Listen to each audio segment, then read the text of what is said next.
Om Shanti. Good morning. 30 अगस्त 2023 की मुरली। मीठे प्यारे बाबा हम बच्चों से कह रहे हैं, मीठे बच्चे, पवित्र रहने की कसम लेना ही सच्चा रक्षा बंधन है। बाप कल्प में एक ही बार यह राखी तुम बच्चों को बांधते हैं। बाबा हम बच्चों से प्रश्न पूछ रहे हैं, पवित्रता की प्रतिज्ञा करने वालों को भी योग में रहने का इशारा क्यों मिलता है?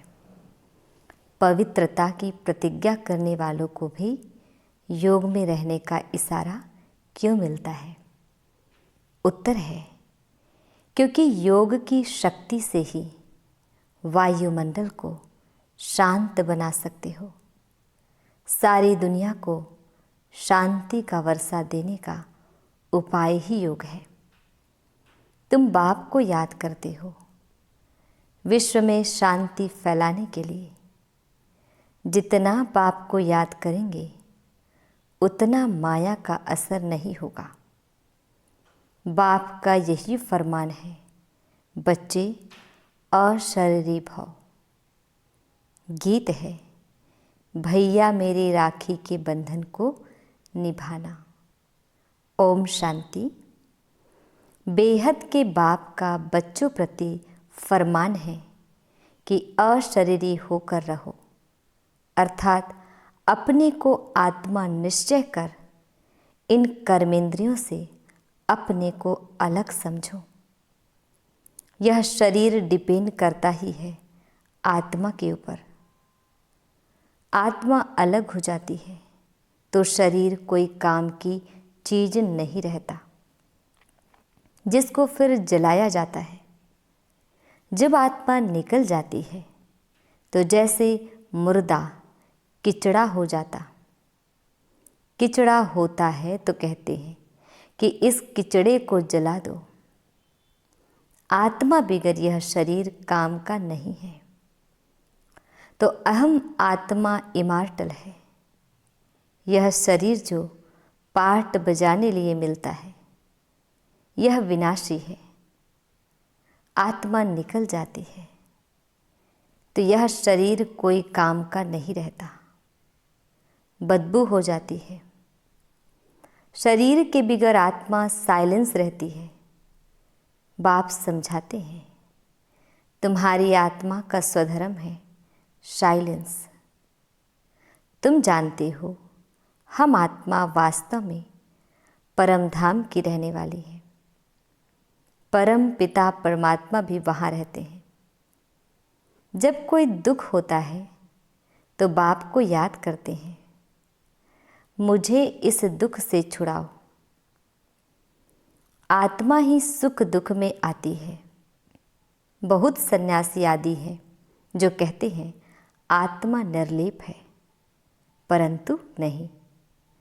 आत्मा में ही खाद पड़ती है। सच्चे सोने में सिल्वर पड़ती है तो सोना 24 कैरेट से 22 कैरेट बन जाता है। सच्चे सोने में खाद डाल देते हैं तो जेवर मुलम्मे का हो जाता है। आत्मा ही मुख्य है। आत्माओं का बाप है परम पिता परमात्मा। वही आकर इस समय बच्चों को कहते हैं, अब शरीर का भान छोड़ दो। मैं आत्मा हूँ, बाप के पास जाता हूँ। हम हैं पांडव। पांडवों का प्लान यह है, पहले यादव यूरोपवासी, फिर कौरव और यह है पांडव। बरोबर महाभारी लड़ाई लगी और फिर जय जयकार हो गया। यह राजयोग है ही नई दुनिया स्वर्ग के लिए। पांडवों की जय जयकार हुई और सब खलास हो गए। जय जयकार होती ही है सतयुग में। राखी का त्योहार भारतवासी मनाते हैं, राखी बांधते हैं। अभी यह बच्चे जानते हैं राखी एक ही बार बांधते हैं, जो फिर हम 21 जन्म पवित्र रहे। तो जरूर कलयुग अंत में राखी बांधने वाला चाहिए। राखी कौन आकर बांधते हैं, कौन प्रतिज्ञा कराते हैं? स्वयं बाप और जो उनके वंशावली ब्राह्मण हैं। सच्चे सच्चे ब्राह्मण तुम हो। ब्राह्मण ही राखी बांधते हैं। बहन भाई को बांधे, यह भी झूठी बनावट है। बुजुर्ग लोग जानते हैं, आगे ब्राह्मण ही आकर धागे की राखी बांधते थे। वह कोई ऐसे नहीं कहते कि तुमको पवित्र रहना है। पवित्रता को वह जानते ही नहीं। तो यह राखी उत्सव जरूर संगम पर हुआ है। कितना वर्ष हुआ? 5000 वर्ष। संगम पर बाप ने राखी बांधी, फिर हम सतयुग त्रेता अंत तक पवित्र रहे। फिर भक्ति मार्ग से यह राखी त्योहार शुरू हो गया। कहते हैं यह उत्सव परंपरा से मनाते आए हैं, परंतु ऐसे तो है नहीं। 5000 वर्ष में हम एक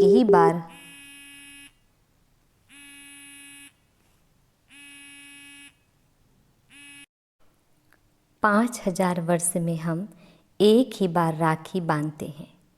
जब द्वापर से पतित बनते हैं तो वर्ष वर्ष राखी बांधते हैं, क्योंकि अपवित्र बनते हैं। जैसे वर्ष वर्ष रावण को भी जलाते हैं, वैसे वर्ष वर्ष राखी भी बांधते हैं। वास्तव में इनका अर्थ तुम समझते हो। बाप आकर कहते हैं, बच्चे प्रतिज्ञा करो। राखी बांधने से कुछ नहीं होता है। यह तो कसम उठाया जाता है कि बाबा हम अभी पवित्र रहेंगे। तो ड्रामा में इन उत्सवों की नोंद है। सतयुग त्रेता में राखी बांधने की दरकार नहीं रहती। वह है ही वाइसलेस वर्ल्ड। इस समय अपनी है चढ़ती कला, फिर तो उतरना होता है। हम फिर सतो प्रधान देवता बनेंगे। ब्राह्मण कहते हैं हम अभी ईश्वर की संतान हैं, फिर देवता बनते हैं। बनाने वाला है परम पिता परमात्मा। मनुष्य से देवता निराकार परम पिता परमात्मा बनाते हैं। मनुष्य नहीं बना सकते। उन्होंने मनुष्य का नाम डाल दिया है। श्री कृष्ण को भी द्वापर में ले गए हैं।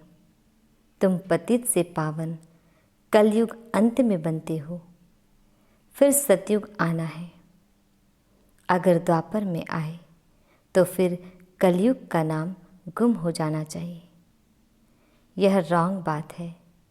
जब रॉन्ग हो तब तो बाप आकर राइट बनाए ना। अभी सब झूठे हैं। झूठी माया, झूठी काया। बाप आकर बच्चों को सच्चा बनाते हैं। सतयुग त्रेता में कभी झूठ बोलते ही नहीं। यहाँ तो पाप करते झूठ बोलते रहते हैं। पाप आत्माओं को पुण्य आत्मा तो बाप ही बनाएंगे। जैसे दीपमाला पर सारे वर्ष का हिसाब किताब चुकतू करते हैं ना, तुम्हारा फिर आधा कल्प का जो पापों का खाता है वह भस्म होता है, और पुण्य का खाता तुम जमा करते जाते हो। यहाँ ही जमा करेंगे तब 21 जन्म लिए फल मिलेगा। बाप को याद करने से ही विकर्म विनाश होंगे। नया कोई पाप नहीं करना चाहिए। पुराना खाता खलास करना है। बाप को बतलाते हैं कि बाबा हमसे यह पाप हुआ, अच्छा आधा माफ़ है। इस जीवन में भी छोटेपन में पाप किया है तो वह बतलाने से आधा दंड कट जाएगा। बाकी आधा के लिए फिर भी मेहनत करनी पड़ेगी। इस जन्म की जीवन कहानी से आगे का भी पता पड़ जाता है, क्योंकि संस्कार ले आते हैं ना, फिर उनकी अवस्था का पता पड़ जाता। यह तो समझते हैं दिन प्रतिदिन नीचे ही गिरते आए हैं, दुनिया तमोप्रधान बनती जाती, पाप बढ़ते जाते हैं। फिर पतित पावन बाप आकर राखी बांधते हैं, अर्थात प्रतिज्ञा कराते हैं, तो तुम पवित्र बन जाते हो। परंपरा अर्थात हर 5000 वर्ष बाद यह सच्ची सच्ची राखी बाप से बंधवाते, फिर उसकी रस्म रिवाज आधा कल्प चलती है। उसका महत्व बहुत है। पहले पहले महत्व है जो राखी बांधते हैं, उनका उत्सव है मुख्य। ऊंचते ऊंच उत्सव है शिव जयंती, जिसका कोई को पता नहीं है कि वह कब आए, क्या आकर किया। इब्राहिम, बुद्ध, क्राइस्ट आदि कब आए, यह तो सब जानते हैं ना। उनसे आगे सतयुग त्रेता में क्या था, वह हिस्ट्री ज्योग्राफी कोई जानते नहीं। देवी देवताओं की राजधानी कैसे स्थापन हुई, कितना समय चली, यह कोई जानते नहीं। मुख से कहते हैं सतयुग के लक्ष्मी नारायण सर्वगुण संपन्न, 16 कला संपूर्ण, संपूर्ण निर्विकारी थे। लक्ष्मी नारायण तो हुए महाराजा महारानी। उन्हों का बचपन भी चाहिए, बच्चों का किसको पता नहीं है। राधे कृष्ण को फिर उल्टा द्वापर में ले जाते हैं। यह मनुष्यों को अपनी कल्पना है। सतयुग की आयु भी लाखों वर्ष लिख दी है, इतनी तो होनी नहीं चाहिए।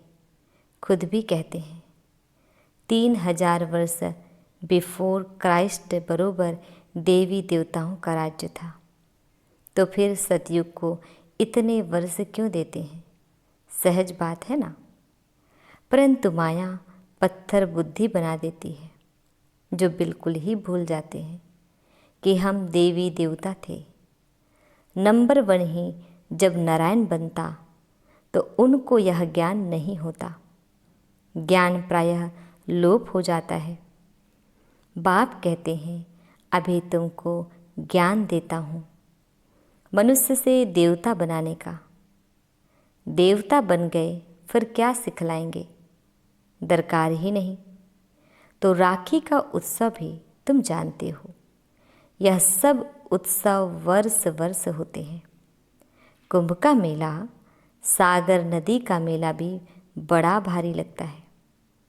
सागर और ब्रह्मपुत्र नदी का मेला मशहूर है। सागर तो बाप है, उनसे पहले यह ब्रह्मपुत्र निकली, फिर वृद्धि होती जाती है। सागर और ब्रह्मपुत्र का मेला देखने में आता है। वहाँ फिर है नदियों का मेला, उसमें भी साफ पानी और मैला पानी दिखाई पड़ता है। वहाँ भी हर वर्ष मेला लगता है। वर्ष वर्ष जाकर पतित से पावन बनने स्नान करते हैं। अभी तुम संगम युग पर हो। बरोबर इस समय तुम ज्ञान सागर से आकर मिले हो। यह है संगम का सुहावना समय, जबकि आत्माओं का परम पिता परमात्मा से मिलन होता है। तुम बच्चे जानते हो, जो भी पर्व मनाते हैं वह सब अभी के हैं। आज है रक्षाबंधन, बाबा थोड़ी राखी भी ले आए हैं। अब बाबा पूछते हैं किसको शिव बाबा से राखी बंधवानी है, वह हाथ उठावे। पहले 2-4 ने हाथ उठाया, फिर बाबा ने कहा शिव बाबा से जिनको राखी बंधवानी हो वह हाथ उठावे। तो मेजॉरिटी ने हाथ उठाया। बाप दादा बोले क्या तुम सब पावन नहीं बने हो जो राखी बंधवाते हो? फिर मम्मा से बाप दादा ने पूछा तो मम्मा बोली राखी तो बांधी ही हुई है, देखो बाबा ने बच्चों की परीक्षा ली तो सब फेल हो गए। मम्मा ने ठीक कहा, तुम तो पवित्र हो ही, बाकी ज्ञान की धारणा पर मदार है। खजाना तो मिलता ही रहेगा। जब तक जीते हो तब तक खजाना इकट्ठा करते रहो। पवित्र तो तुम हो, परंतु याद में रहने से तुम वायुमंडल को शांत बनाते हो, सारी दुनिया को शांति का वर्षा दे रहे हो। पवित्रता की ही प्रतिज्ञा की जाती है। बाप को याद करते हो शांति फैलाने लिए। यह भी तुम जानते हो जितना बाप को याद करेंगे माया का असर नहीं होगा। माया के तूफान भी आते हैं ना। बाप तुम बच्चों को पढ़ाकर त्रिकालदर्शी बना रहे हैं। ड्रामा के आदि मध्य अंत को तुम जानते हो। तुम्हारा यह भूलना भी ड्रामा में है, इसलिए फिर से मुझे आना पड़ता है। तुम बच्चों को राजयोग सिखलाने शिव जयंती मनाते हैं, परंतु अर्थ नहीं समझते। बाबा ने राखी लाई थी क्योंकि एक बच्चा नया आया था, या पान का बीड़ा उठाना होता है। बाबा, हम राखी बंधवाते हैं। हम पवित्र बन क्यों नहीं बेहद के बाप से वर्षा लेंगे, क्योंकि इसमें पवित्रता है फर्स्ट। बेहद का बाप कहते हैं आधा कल्प तुमने विषय गटर में बहुत गोते खाए हैं। यह है ही कुंभी पाक नरक। 63 जन्म गोते खाए हैं। अब प्रतिज्ञा करो बाबा, हम भी पवित्र दुनिया में चल सुख का वर्षा लूँगा। परंतु हिम्मत नहीं देखते हैं। यह है ज्ञान मान सरोवर। इसमें ज्ञान स्नान करने से मनुष्य स्वर्ग की परी बन जाते हैं। भारतवासी लक्ष्मी नारायण आदि के मंदिर बनाते हैं, परंतु उनको पता थोड़े ही है कि वह कब आए थे, तो यह हुई अंधश्रद्धा। तुम बच्चों को अब बाप ने आप समान मास्टर ज्ञान सागर बनाया है। जैसे बैरिस्टर पढ़कर आप समान बनाते हैं, फिर नंबर वार पुरुषार्थ अनुसार पास होते हैं। यह भी पढ़ाई है। एम ऑब्जेक्ट क्लियर लिखा हुआ है। शिव बाबा का भी चित्र है, परंतु समझते कुछ नहीं है। गाते हैं पतित पावन सीताराम। यह है ही रावण संप्रदाय। इसलिए बाप कहते हैं अपनी शक्ल देखो, 16 कला संपूर्ण निर्विकारी हो। अपने को आत्मा निश्चय करते हो। तुम्हारी आत्मा का बाप कौन है उनको नहीं जानते, तो तुम नास्तिक ठहरे। फिर नास्तिक लक्ष्मी को कैसे वरेंगे? तुम जानते हो बरोबर हम बंदर संप्रदाय थे, अब हम श्री नारायण को वरने लायक बनते हैं। बाप कहते हैं मैं तुमको माया रावण के राज्य से लिबरेट करने आया हूँ। फिर रावण का बोध कभी जलाएंगे ही नहीं। यह समझने की बातें हैं। जितना पुरुषार्थ करेंगे उतना अच्छा वर्षा पाएंगे। बाबा बता सकते हैं तुम इस समय के पुरुषार्थ अनुसार क्या बनेंगे। आजकल मनुष्यों की मौत तो बड़ी चीप सस्ती है। वहाँ तो समय पर आयु पूरी हुई झट मालूम पड़ेगा हमको यह चोला छोड़ दूसरा नया लेना है। नई नई आत्माएं आती है तो पहले पहले उन्हों की महिमा होती है, फिर कम हो जाती है। सतो रजो तमो से हर एक को पास करना पड़ता है।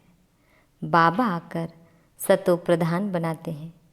यह भी वंडर है। इतनी करोड़ आत्माओं को अपना अविनाशी पार्ट मिला हुआ है जो कभी विनाश नहीं हो सकता।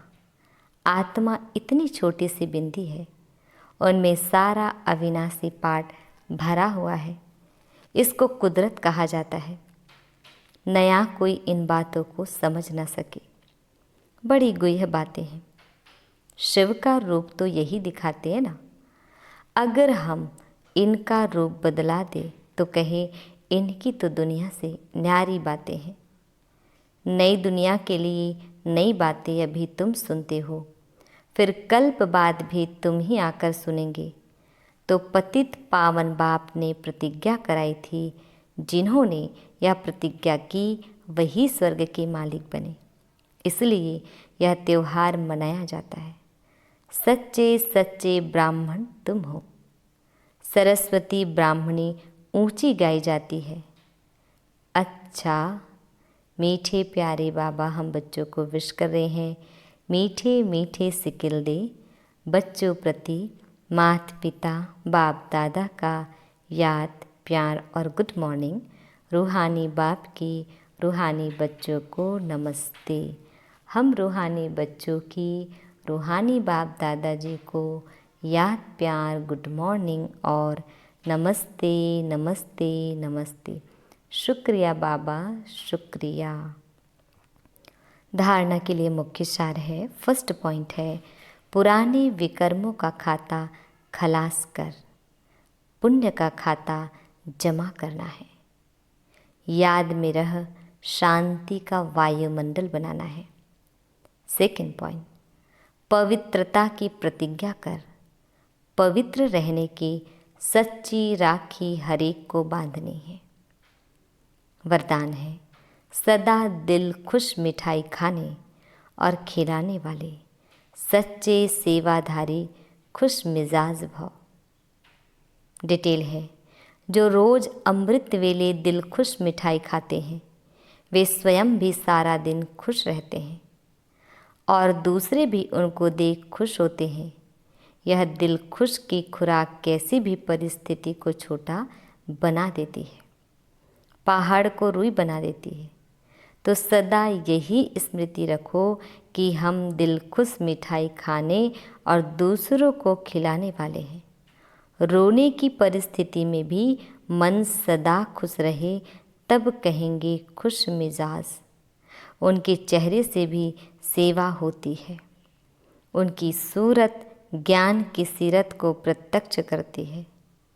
स्लोगन जिसके हर संकल्प से अनेकों को श्रेष्ठ जीवन बनाने की प्रेरणा प्राप्त हो वही पुण्यात्मा है।